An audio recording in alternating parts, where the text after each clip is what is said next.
Welcome বন্ধুরা, smart তথ্য YouTube চ্যানেলের নতুন একটি ভিডিওতে আপনাদের সকলকে জানাই স্বাগত।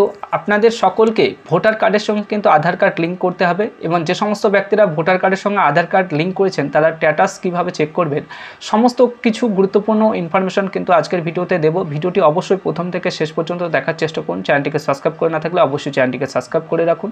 চলুন তাহলে মূল ভিডিওতে যাওয়া যাক। প্রথমে আপনারা গুগলে এসে ভোটার কার্ড বলে সার্চ করবেন। সার্চ করার পর আপনার সামনে এমন একটি পেজ কিন্তু ওপেন হয়ে যাবে। প্রথমে আপনারা দেখতে পাচ্ছেন ইলেকশন কমিশন অফ ইন্ডিয়ার যে অফিসিয়াল ওয়েবসাইট, সেই অফিসিয়াল ওয়েবসাইটটি দেওয়া রয়েছে। এই অফিসিয়াল ওয়েবসাইটটিতে কিন্তু আপনাকে ভিজিট করতে হবে। তার জন্য এই অপশানটিতে ক্লিক করতে হবে। ক্লিক করলে আপনাদের সামনে নতুন একটি পেজ কিন্তু ওপেন হয়ে যাবে। এখানে কিন্তু আপনাদের লগ ইন অপশান থাকবে এবং সাইন আপ অপশান থাকবে। যে সমস্ত ব্যক্তিরা এখনও সাইন আপ করেননি সাইন আপ করে নেবেন এবং যাদের অলরেডি লগ ইন আইডি রয়েছে তারা লগ ইন করে নেবেন। যেহেতু আমার লগ ইন আইডি রয়েছে সেই জন্য আমি লগ ইন করে নিয়েছি। লগ ইন করে নিলে আপনাদের সামনে এমন একটি পেজ কিন্তু ওপেন হয়ে যাবে। স্ক্রল ডাউন করে একটু নিচের দিকে আসবেন। নিচের দিকে আসলে দেখবেন 6 বি যে ফর্মটি রয়েছে এই ফর্মটি কিন্তু আপনাদের ফিল আপ করতে হবে আধার লিঙ্ক করার জন্য। এই অপশানটিতে ক্লিক করবেন। ক্লিক করার পর আপনারা নতুন একটি পেজ কিন্তু ওপেন হয়ে যাবে। এখানে আপনার এপিক নাম্বার কিন্তু এখানে দিতে হবে। এপিক নাম্বার দেবেন এবং ভ্যালিড অপশানে ক্লিক করলে আপনাদের যদি আধার লিঙ্ক করা থাকে অবশ্যই এখানে ওয়ার্নিং দিতে হবে যে আধার লিঙ্ক করা আছে। আর যে সমস্ত ব্যক্তিরা আধার লিঙ্ক করা নেই তাদের জন্য এখানে এই 6 বি এই ফর্মটি ফিল আপ করতে হবে। ফিল আপ করার জন্য প্রথমে যেটি দেখতে পাচ্ছেন এখানে আপনার স্টেটের নাম কিন্তু এখানে দেখাবে। এছাড়া আপনি কোন বিধানসভা কেন্দ্র থেকে এই ফর্মটি ফিল আপ করছেন এখানে আপনার এপিক নাম্বারে যখনই দেবেন তখনই এগুলো সব ফিল আপ হয়ে থাকবে। এরপর নেক্সট অপশানটিতে ক্লিক করবেন।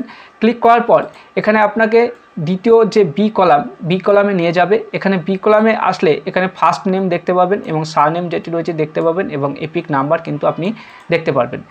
এরপর নেক্সট অপশানে ক্লিক করে একটু নিচের দিকে আসবেন। নিচের দিকে আসলে আপনি যে আধার নাম্বারটি লিঙ্ক করতে চাইছেন সেই আধার নাম্বারটি এখানে ইনপুট করতে হবে। ইনপুট করার পর এখানে ডকুমেন্ট সিলেক্ট করতে হবে। সিলেক্ট করার পর এখানে পিএনজি, জেপিজি, পিডিএফ ফরম্যাটে 2 MBর মধ্যে আপনি চুজ ফাইলে ক্লিক করে কিন্তু এখানে আপনার যে আধার কার্ডটি আপলোড করতে হবে। আপলোড করার পর নেক্সট অপশানটিতে ক্লিক করে এগিয়ে যাবেন।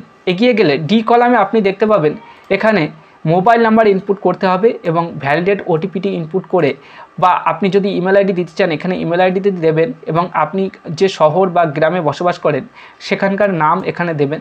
দেওয়ার পর এখানে কিন্তু আপনি নেক্সট অপশানটিতে ক্লিক করবেন। নেক্সট অপশানটিতে ক্লিক করার পর এখানে কিন্তু আপনার যে ওটিপি এখানে যে ক্যাপচার কোডটি রয়েছে এখানে এই ক্যাপচার কোডটি ইনপুট করবেন। ইনপুট করার পর প্রিভিউ অ্যান্ড সাবমিট অপশানটিতে ক্লিক করলে কিন্তু আপনার আধার কার্ড লিঙ্ক হয়ে যাবে।